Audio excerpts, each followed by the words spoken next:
Mobile Legends-ში არის ხოლმე მომენტები, როდესაც გვიწევს ხოლმე ისეთი როლის თამაში, რომელშიც ყველაზე გამოუცდელები ვართ.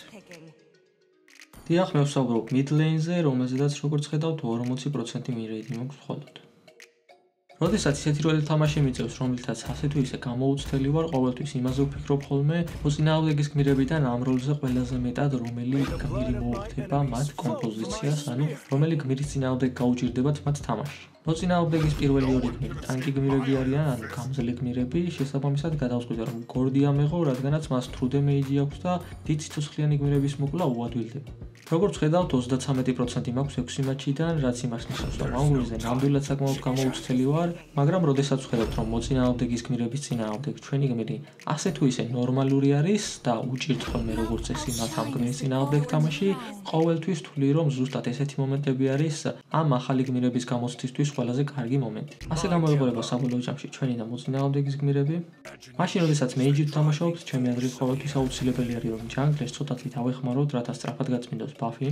ნებისმიერ ლაინზე, როდესაც პირველ ლეველზე ვართ, ორი სტრატეგია არსებობს, ან სწრაფად უნდა გავწმინდოთ უბრალოდ კრიფები და მოწინააღმდეგეზე მალე ავიდეთ ორ ლეველზე, რის შემდეგაც მათ უფრო მეტ დემეჯს გავუკეთებთ, ვიდრე ისინი გავუკეთებენ ჩვენ, რადგანაც ორი სკილი გვექნება, ან უბრალოდ მათსავით, როგორც ხა ოდიტა მოიქცა, დავიმალებით და ვეცდებით, რომ მოწინააღმდეგეზე ambush გავაკეთოთ, ანუ ჩავუსახლდეთ მას და ისე გავუკეთოთ დემეჯს. ოდიტა ამ შემთხვევაში საკმაოდ გამოუცდელი გამოდგა, რადგანაც ძალიან მარტივად მოვყავ. კრაკრავის მოკლის შემდეგ იგივე მინდოდა რომ მარქსმენისკენ გამეგანკა, მაგრამ გადავიფიქრე, რადგანაც ოდიტა ერთხელ უკვე მოვკალი და ეს იმას ნიშნავს, რომ ის ფარმში უკვე ჩემზე უკან არის, ამიტომაც გადავწყვიტე რომ კრიფები გამეწმინდა სწრაფად, განგზე შემდეგ წავსულიყავი, რადგანაც ესე ოდიტაზე უფრო წინ ვიქნები და ვერ დამეწევა ასე რომ ვთქვათ ფარმში.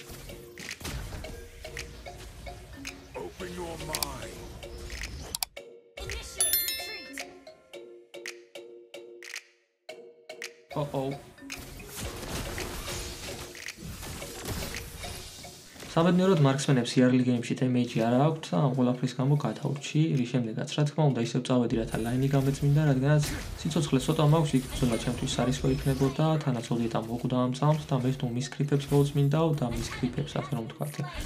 ტურენდი მოკლავს მის მაგივრად, ის ფულს ვეღარ აიღებს და უკვე ჩამორჩენილ ფარმზე კიდევ უფრო უკან ჩამორჩა. საღანდელი მომენტიდან ლამის ვერ მოვასწარი გამოსვლა, რადგანაც პირველი ფეხსაცმელი არ ავაწყე და ეხლა ვფიქრობდი იმაზე, მეყიდა თუ არა ფეხსაცმელი პირველი, მაგრამ გადავიფიქრე, რადგანაც თითქმის უკვე აწყობილი მაქვს ეს Ice Queen-ი, რომელიც ანელებს მოწინააღმდეგეს და ამიტომაც გადავწყვიტე, რომ გამერისკა და ჯერჯერობით ეს ამწყო.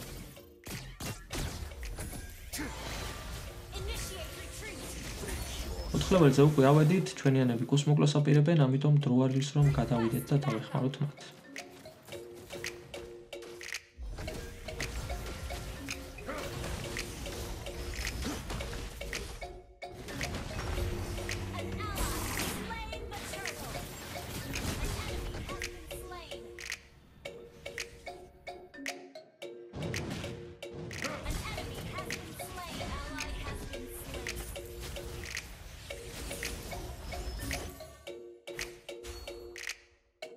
ოდეტამ თამაშის დასაწყისშიც საკმაოდ უაზრო შეცდომა დაუშვა და ეხლაც რომ მოგვერდები მის პოზიციას, საკმაოდ მარტივად შემიძლია სტანი და მეორე სკილი რომ მქონოდა რომ ის მომეკლა. ამიტომაც ამ ყველაფრით გადავწყვიტე რომ მესარგებლად ჩავსაფრებოდი, რის შემდეგაც რა თქმა უნდა, ჩემი სრული კომბოთი მისი მოკლა ძალიან მარტივად შევსწავლე. ყველაფრის შემდეგ Sunshine-ისგან გაქცევა ვცადე, მაგრამ ნიშნავდა რომ ტურენდისკენ წავსულიყავი, აი ამის რისკენ წავედი, მეგონა რომ მისი გადახდომით უფრო შორს წავიდოდი და უფრო მარტივად გავექცეოდი. მაგრამ როგორც ხედავთ ეს ყველაფერი შეცდომა იყო და ჩემი გადარჩენის შანსები უფრო დიდი იყო თუ ტურენდისკენ წავიდოდი. იარლი გეიმში ჩემი პრიორიტეტი ყოველთვის კრიფების გაწმენდა არის ხოლმე და ამის შემდეგ ვერთებ ხოლმე ყოველთვის teamfight-ებს, რადგანაც ჩვენი ფულის მთავარი რესურსი ყოველთვის მაინც კრიფებისგან მოდის და არა კილებისგან. რა თქმა უნდა, კრიფების გაწმენდის შემდეგ ვაგვერდები რუკას, დავინახე ჯაუჰედი Sunshine-ის მისდევს, ამიტომაც მეც გავყრევი.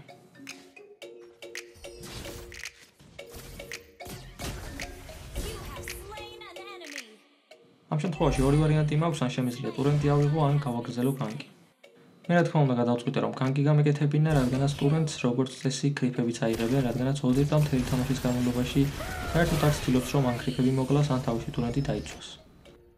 როგორც ხედავთ, უკვე 5-ჯერ არის მკვდარი და ფულიც საკმაოდ ცოტა აქვს, ეს ყველაფერი ზუსტად იმის გამო არის, რომ თავის ლაინზე კრიფებს არ წმინდავს და ასევე ისეთნაირ teamfight-ებში ერთვება, სადაც მოგება თითქმის შეუძლებელია მისთვის ამოწოდოს.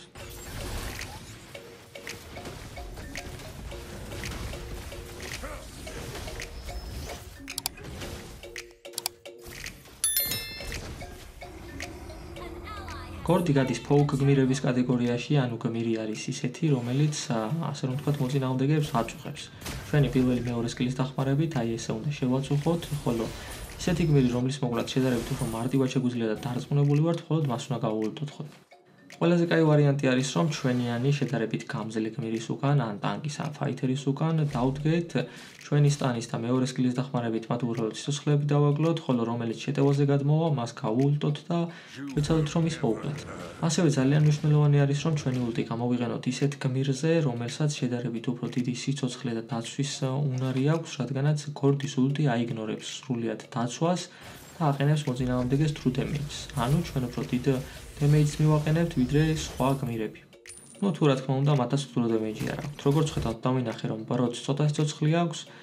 ვიცოდი, რომ დაახლოებით ამ ბუჩქში უნდა ყოფილიყო, ამიტომაც ჩემი სკილები იმპულსზე გამოვიყენე და მოვკალე კიდეც.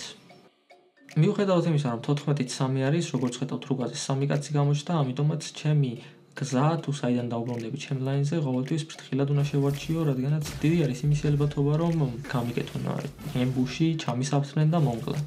ამ წამს დავინახე რუკაზე, რომ მოსკოვისკენ დაიძრნენ, ამიტომაც ვანიშნე მას, რომ უკან დაეხია, ესეთი პატარა დეტალები ყოველთვის მნიშვნელოვანი არის ხოლმე, რადგანაც დავეხმაროთ მათ, ასე რომ ვთქვათ, უკეთესად თამაში.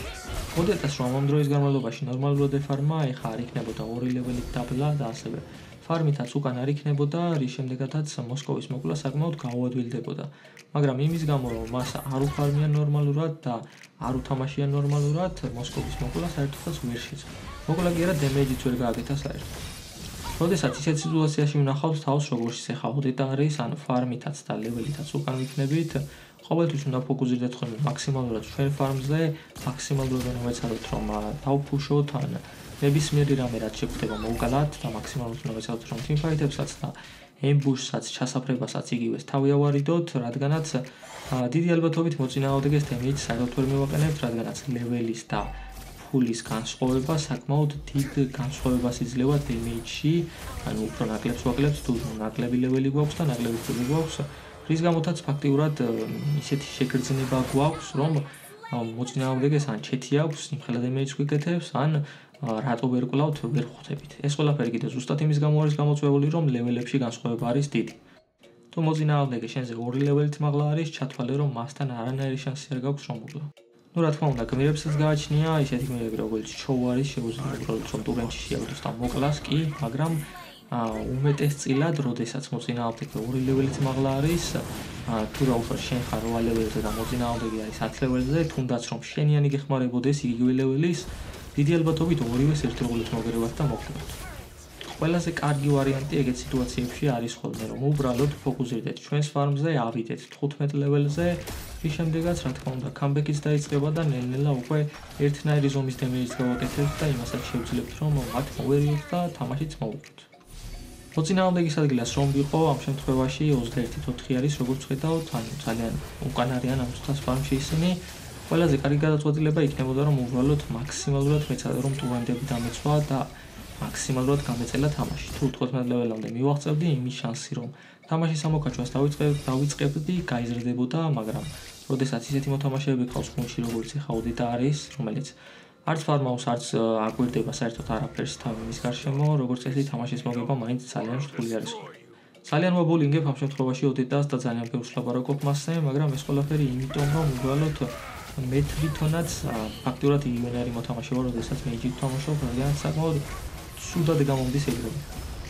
ერთადერთი რაღაც, რაც მასზე ამ შემთხვევაში კარგად გამომდის, ეგ არის პოზიციის შერჩევა, ის თუ საიდან უნდა შევუტიო მოწინააღმდეგეს, რომ შედარებით უფრო ნაკლებ საფრთხეში ვიყო და შედარებით უფრო ნაკლები, ასე რომ ვთქვათ, შანსი იყოს იმის, რომ მომკლან და მეც უფრო, როგორ ვთქვა, მარტივად შევუტიო მათ და მარტივად გავუკეთო damage.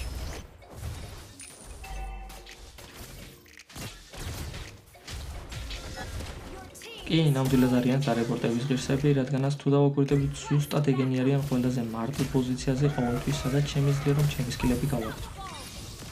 პოზიციის შერჩევა იმის მიხედვით, რომ მოწინააღმდეგის გმირების სკილებს რაები შეუძლიათ, ყოველთვის მნიშვნელოვანი არის ხოლმე უნდა გავითვალისწინოთ, რომელი გმირს ამხელა დისტანციიდან რისი გაკეთება შეუძლია ჩვენთვის. ამ შემთხვევაში ჩემიანმა არ გაითვალისწინა ის ფაქტი, რომ მაგალითად მისიტერ შეეძლო მისი თავგუგვა იმ რაღაცა თავისი ისრით მასთან ახლოში მიწევა, რის გამოთაც მოგდა იქ ოდეტამ ვერ გაითვალისწინა ის ფაქტი, რომ მე ძალიან მარტივად შემეძლო იმ პოზიციაზე მისი მოკლა. ესეთ პატარ-პატარა დეტალებს ძალიან დიდი მნიშვნელობა აქვს ხოლმე ზოგადად, რომ უფრო მარტივად შევძლოთ შემდეგში თამაშის მოგება.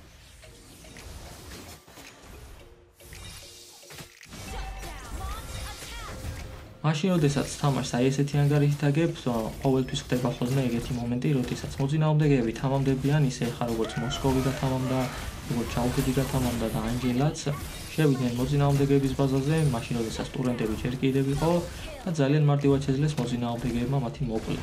ყოველთვის უნდა დაელოდოთ ხოლმე ესეთ მომენტს, ზუსტად ეს მომენტი არის ის მომენტი, როდესაც კამბეკის დაწყება იწყება თამაში.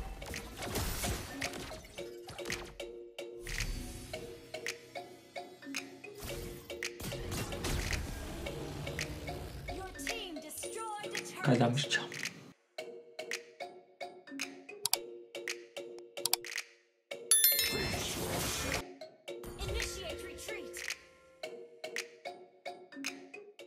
კარგად დააკვირდით გადაადგილების დროს ჩემ პოზიციას მაქსიმალურად ვცდილობ, რომ აი უკან დავიხირო პედანკთან ახლოს ყოფილიყავი, რათა თუ მოწინააღმდეგე რომელიმე ბუჩქში იმყოფებოდა, ამ შემთხვევაშიც კიდევ უკან დავიხიე. თუ რომელიმე მოწინააღმდეგე ბუჩქში იმყოფებოდა, პირველ რიგში მათთვის შეედიათ, ამის შემდეგ რა თქმა უნდა მე ჩემს სკილებს გამოვიყენებდი და რა თქმა უნდა მათ დემეჯს გავუკეთებდი. ზუსტად ამიტომ არის რომ ფლიკერი ჯობია გამოიყენოთ გოლზე ვიდრე სპრინტი. ამ შემთხვევაში რომ ფლიკერი მქონოდა, ზუსტად პედანკთან ერთად მის ულტში მოხვედრილ ხალხს მეც დავაკლებდი, რადგანაც დავფლიკერდებოდი და რა თქმა უნდა მათ უმეტესობას ერთად მოვკლავდით და უფრო სწრაფად. ამ შემთხვევაშიც მოვკალით, მაგრამ უფრო სწრაფი იქნებოდა ეგ პროცესი.